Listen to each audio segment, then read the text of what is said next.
महाशिवरात्रि जैसे पवित्र पर्व पर जहां आमतौर पर मंदिरों में घंटियां बजती है और श्रद्धालु भगवान शिव की भक्ति में लीन रहते हैं, वहीं इस बार कर्नाटक के कलबुर्गी जिले के आलंद कस्बे की एक दरगाह चर्चा के केंद्र में आ गई है।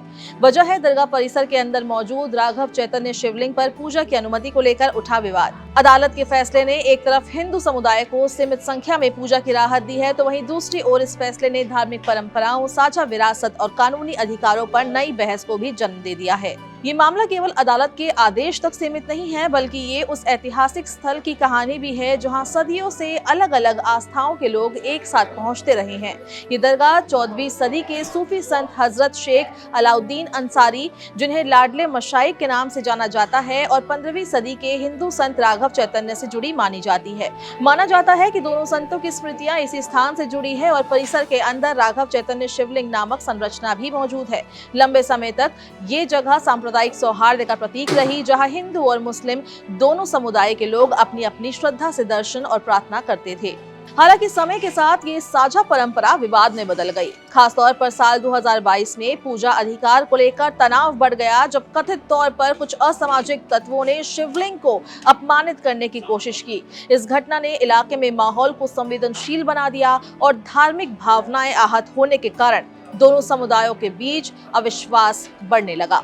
इसके बाद से ही इस स्थल पर पूजा और धार्मिक गतिविधियों को लेकर अदालतों में याचिकाओं का सिलसिला भी शुरू हो गया। इस साल महाशिवरात्रि से पहले कर्नाटक हाई कोर्ट ने एक याचिका पर सुनवाई की है और ये कहा है कि पिछले साल की तरह सीमित संख्या में हिंदू श्रद्धालुओं को शिवलिंग पर पूजा की अनुमति है। कोर्ट ने प्रशासन को सख्त सुरक्षा व्यवस्था सुनिश्चित करने और किसी भी तरह की अव्यवस्था रोकने के निर्देश दिए हैं। इससे पहले दरगाह कमेटी ने इस फैसले के खिलाफ सुप्रीम कोर्ट का रुख किया और पूजा की अनुमति पर रोक लगाने की मांग कर दी। हालांकि सर्वोच्च अदालत की पीठ ने इस याचिका पर सुनवाई करने से ही इनकार कर दिया और ये कहा कि हर विवाद सीधे सुप्रीम कोर्ट में लाना न्यायिक व्यवस्था के संतुलन के लिहाज से सही नहीं होगा। दरगाह कमेटी का तर्क था कि धार्मिक स्थलों के स्वरूप को बदलने की कोशिशें हो रही है और अंतरिम आदेशों के जरिए धार्मिक पहचान को प्रभावित किया जा रहा है। वहीं दूसरी ओर हिंदू संगठनों का कहना है कि शिवलिंग पर पूजा की परंपरा काफी लंबे समय से चली आ रही है और इसे जारी रखने की अनुमति मिलनी ही चाहिए। अदालत ने दोनों पक्षों के तर्कों को ध्यान में रखते हुए सीमित और नियंत्रित तरीके से पूजा की इजाजत दे दी, ताकि धार्मिक भावनाओं और कानून व्यवस्था के बीच संतुलन बना रहे। गौरतलब है कि फरवरी 2025 में भी इसी तरह कोर्ट ने केवल 15 श्रद्धालुओं को शिवरात्रि पूजा की अनुमति दी थी।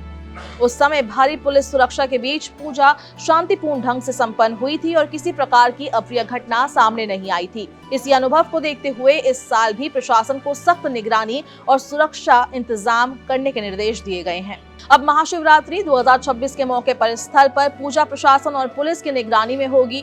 अधिकारी लगातार स्थानीय लोगों और धार्मिक प्रतिनिधियों से संवाद कर रहे हैं ताकि शांति और सौहार्द बना रहे। प्रशासन का उद्देश्य ये है कि श्रद्धालु अपनी आस्था के अनुसार पूजा कर सके और साथ ही सामाजिक सौहार्द भी कायम रहे।